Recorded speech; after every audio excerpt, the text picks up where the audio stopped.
हरियाणा और पंजाब के बीच SYL को लेकर जो बरसों का विवाद चल रहा है, इस बार कुछ नया हुआ है। हर बार की तरह वैसे तो इस बार भी बैठक में कोई फैसला नहीं हुआ, लेकिन इसके बावजूद इस बार की बैठक बेहद खास और SYL के विवाद के सुलझने की आस जगाने वाली रही। ये रिपोर्ट देखिए।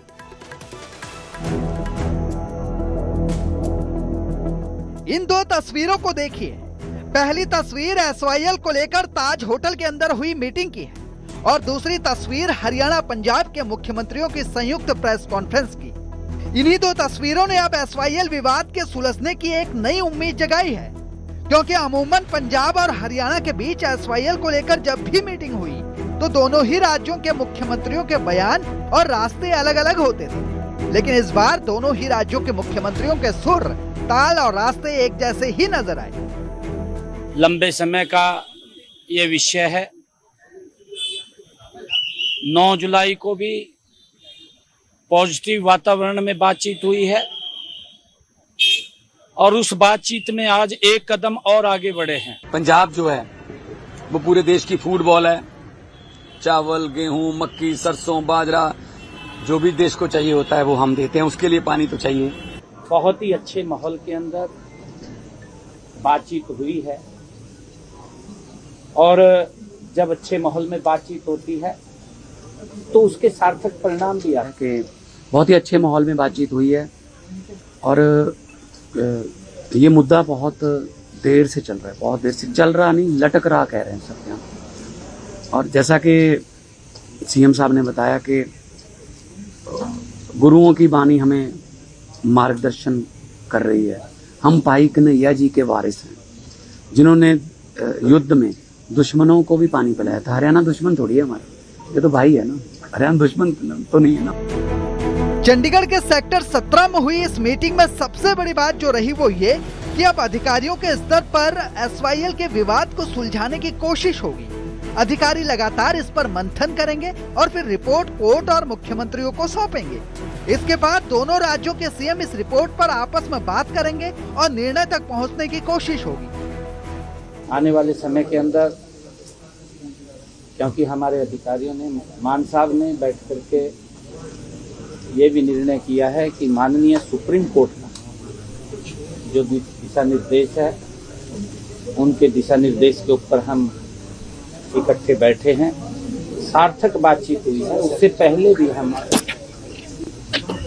CR पाटिल जी, हमारे जो मंत्री हैं, उनकी अध्यक्षता के अंदर हम बैठे, वहाँ भी पॉजिटिव वातावरण में बात हुई है।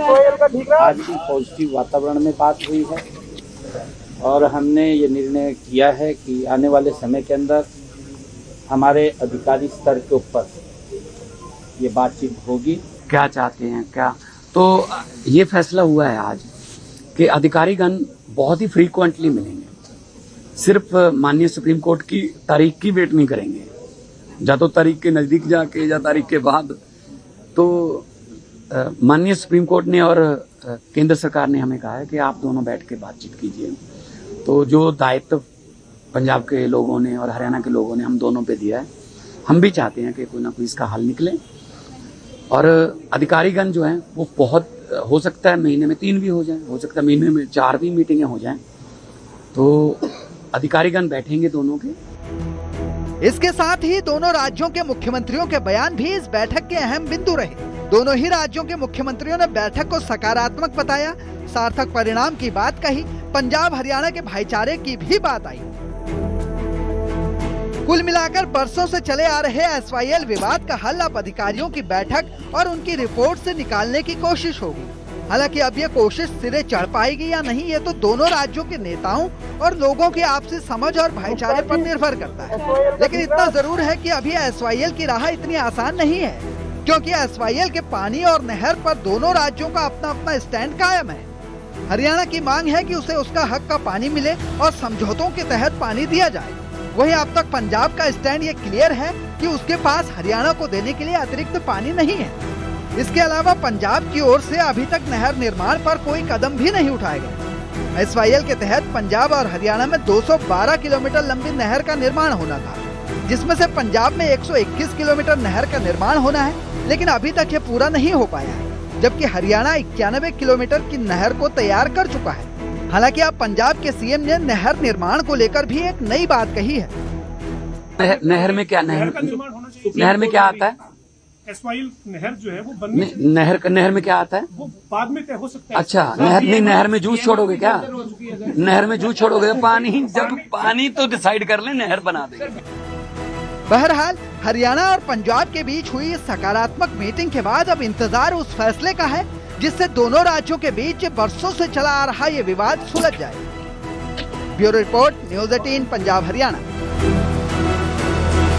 तो एसवाईएल को लेकर एक और हरियाणा और पंजाब के मुख्यमंत्रियों की बैठक हुई तो दूसरी ओर हरियाणा में विपक्ष ने इस बैठक पर सवाल उठाने शुरू कर दिए। कांग्रेस और इनेलो ने बैठक पर सवाल उठाते हुए पूछा कि जब सुप्रीम कोर्ट पहले ही फैसला दे चुका है तो फिर बैठकें करने का क्या मतलब रह जाता है?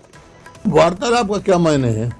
कितने 11 साल 16 से लेकर अब तक 9 साल तो गुजार दिए और कितना साल गुजारेंगे भाई? वार्तालाप का कोई मतलब? मैंने उसी टाइम असेंबली में भी कहा था ये कंटेम्प्ट ऑफ कोर्ट डालो। जब सुप्रीम कोर्ट देश का सबसे बड़ा जुडिशियल है उसका ही फैसला नहीं चलेगा तो कैसे चलेगा ये काम? ये फिर तो कोई किसी को कहीं एक दूसरे स्टेट का कोई करने नहीं देंगे। ये हमारी फेडरल स्ट्रक्चर है, हमारा संविधान का फेडरल स्ट्रक्चर को खतरा है इस बात से। तो अगर फेडरल स्ट्रक्चर कायम करना है तो सुप्रीम कोर्ट हाईएस्ट कोर्ट है, तो इसका बेमायने है बात करने की। मैं इस बात का भी कहूँ कोई मतलब नहीं, कंटेम्प्ट ऑफ डाल के यहाँ पे भी बीजेपी की सरकार है और केंद्र में भी बीजेपी की सरकार है। समाधान होता तो फिर मामला सुप्रीम कोर्ट में नहीं जाता। फिर सुप्रीम कोर्ट चीफ मिनिस्टर को मीटिंग करने की कहने की बजाय सेक्रेटरीज की मीटिंग होती है। उस लेवल पे लिंगर ऑन करने की बात है। जब तक पंजाब के चुनाव नहीं हो जाते तब तक मैं समझता हूं कि एसवाईएल के ऊपर कोई फैसला नहीं होगा। ये केवल लोगों की आंख में धूल झोंकने वाली बात है। ये आपस में मिले हुए हैं। आज मान ने जिस ढंग से कहा है, पहले तो कहता था एक बूंद पानी नहीं दूंगा, आज ये कह दिया कि किसी का हक नहीं मरना चाहिए। तो फिर हक नहीं मरना चाहिए तो फिर अधिकारियों पे क्यों छोड़ते हैं? हरियाणा में 6 आईएएस अधिकारियों के तबादले हो गए हैं। सुधीर राजपाल हरियाणा के नए होम सेक्रेटरी बने हैं। वहीं सुमिता मिश्रा को एसीएस हेल्थ और एजुकेशन मेडिकल एजुकेशन लगाया गया है। अनुराग रस्तोगी से फाइनेंस डिपार्टमेंट के एसीएस का चार्ज वापस लिया गया। सीएम के प्रिंसिपल सेक्रेटरी को फाइनेंस डिपार्टमेंट का एडिशनल चार्ज दिया गया है। विनय कुमार पंचकुला नगर निगम के कमिश्नर नियुक्त हुए हैं। तो 6 अधिकारियों के तबादले हुए और उसके बाद जिस तरह से इनके जो हैं डिपार्टमेंट थे उनमें भी कईयों में बदलाव किया गया है। सुमित्रा मिश्रा को एसीएस हेल्थ और मेडिकल एजुकेशन लगाया गया है।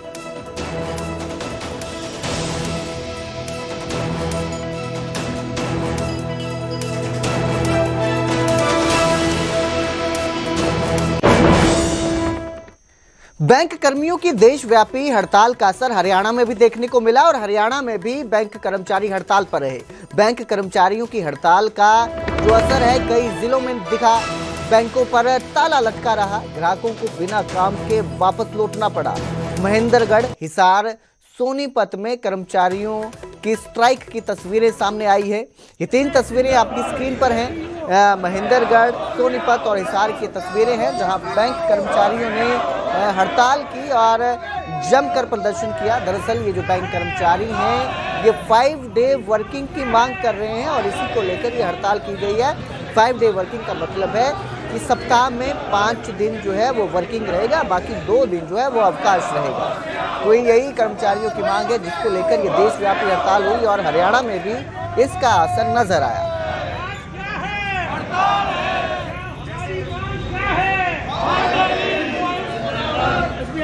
जिंदाबाद, यूएपीयू जिंदाबाद, यूएपीयू जिंदाबाद, यूएपीयू जिंदाबाद। तो हड़ताल पर जो कर्मचारी गए हैं सबसे पहले इनकी मांग है कि हफ्ते में 5 दिन जो है वो काम होना चाहिए। 5 डे वर्किंग की ये मांग है। इसके साथ सभी शनिवार जो रहते हैं, जितने भी शनिवार आएंगे उसको छुट्टी होनी चाहिए, ये मांग है। बैंक में छुट्टी रहेगी, जैसे रविवार को छुट्टी रहती है, और शनिवार भी जो आएंगे उन पर छुट्टी होनी चाहिए। इसके साथ ही सरकार से आश्वासन ना मिलने से भी बैंक कर्मचारी नाराज हैं, किसी तरह का भरोसा नहीं मिला है। तो ये जो मांग है, इसको लेकर ये हड़ताल की गई है। अब कर्मचारियों का कहना है कि अगर उन्हें कोई भरोसा नहीं दिया जाता है, आश्वासन नहीं मिलता है, तो वो जो है अपना जो ये हड़ताल है, जो स्ट्राइक है, संघर्ष है, उसे और तेज करेंगे।